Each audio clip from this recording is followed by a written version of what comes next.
¿Cómo empieza su aventura en el mundo de la ciencia? Yo empecé a estudiar biología fascinado por los reportajes de Jacques Cousteau del mar y también los reportajes en España de un científico estudioso de la naturaleza que ya falleció, que era Félix Rodríguez de la Fuente. Mi inicial fascinación por la biología comenzó en torno a lo que era la naturaleza, los bosques, los animales, el mar.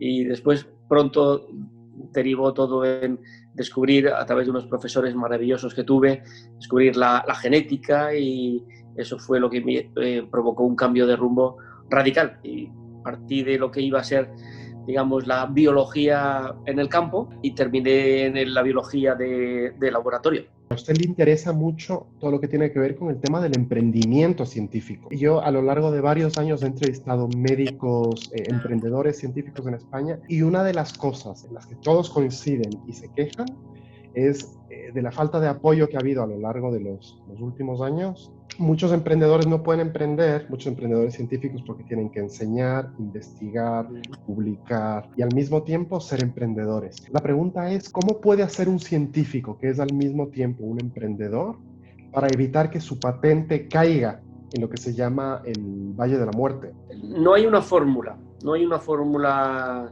concreta, una fórmula exacta que lleve a conseguir ese fin.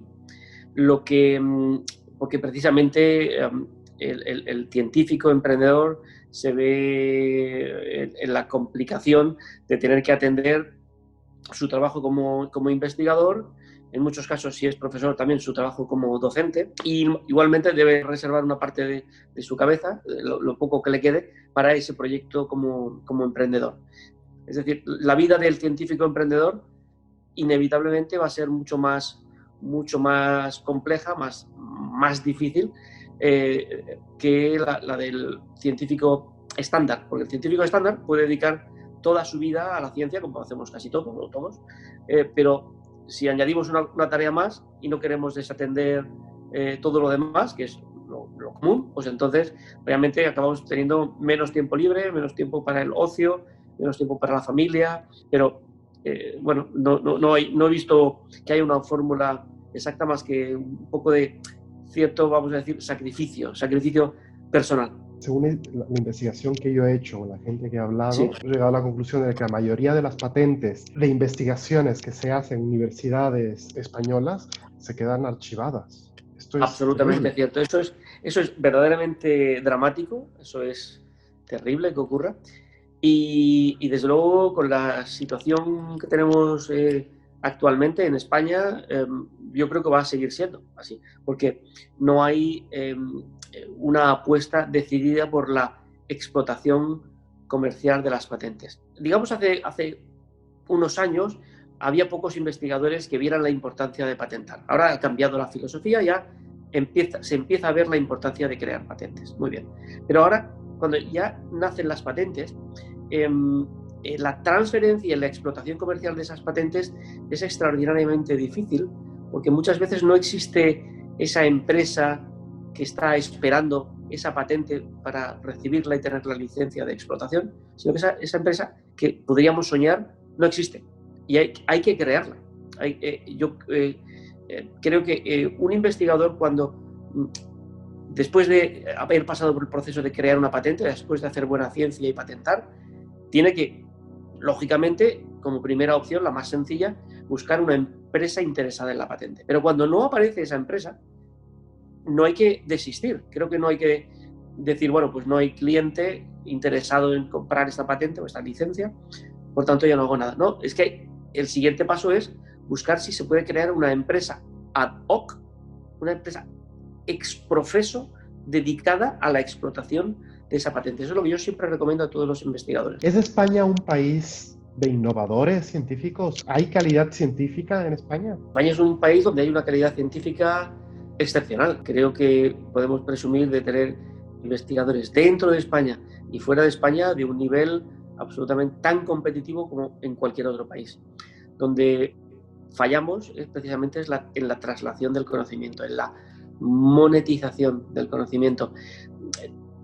Todavía hay mucho reparo en España en hacer ese enlace entre el mundo de los negocios y el mundo de la ciencia, siendo que en países como Alemania, Estados Unidos, Holanda, Inglaterra, es algo obvio, es algo absolutamente incuestionable, pero en España todavía hay pudor en pensar que los negocios y la ciencia se pueden mezclar, y no tenemos más que ver estas vacunas que están apareciendo.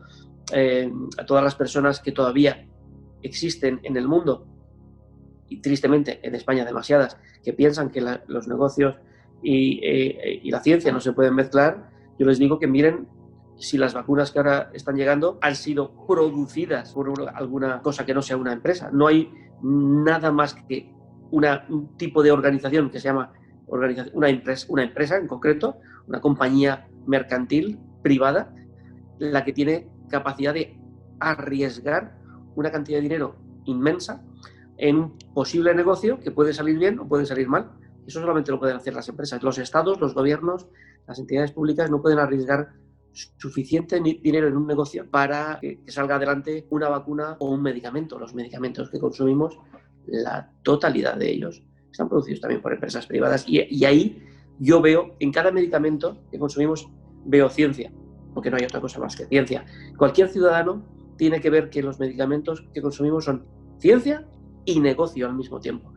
Y es un mundo inevitable. No digo que sea posiblemente habría teóricamente otras fórmulas para que aparezcan los medicamentos, teóricamente, pero en la práctica no existe ninguna que haya demostrado su capacidad, ninguna fórmula que haya demostrado capacidad de inversión, por la cantidad de dinero que hay que invertir, que es muy grande, y capacidad de asimilar riesgos de perder esa inversión tan grandes como las que hay en cualquier medicamento.